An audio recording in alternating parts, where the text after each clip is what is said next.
Bali ito po yung tabletop natin. So ito po yung actual dimension niya para makita nyo lang po. So meron siyang 37 cm. Yan po, 37 by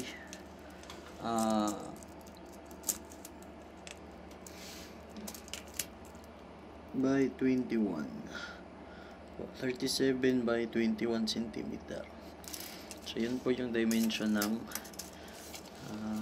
panel na tabletop natin. So ang kapal niya naman is nasa 8.5 cm. So bali ang controls niya is nasa likod. Ito yung keypad niya, tapos ito yung corresponding label niya sa controls. So bali ito is home score +1, dito is guest score +1, tapos ito set game clock minutes +1, tsaka clock pause and play. So saksak nyo lang po to. So pagsaksak nyo, so yun po yung initial display niya. So yun po, pag mag +1 po kayo, click nyo lang po to dito sa home.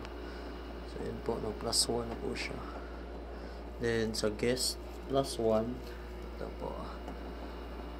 Tapos running natin yung game clock.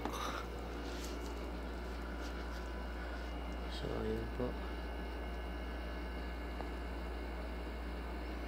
Bali wala po itong buzzer. So need nyo po ng external buzzer or external horn para meron kayong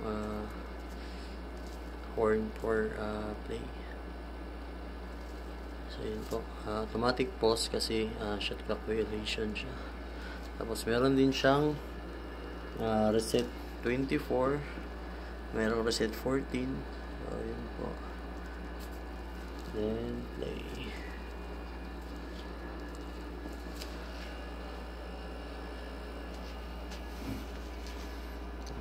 Tapos meron pala siyang position arrow. Yan, position arrow. So yan po. So yan po yung tabletop natin.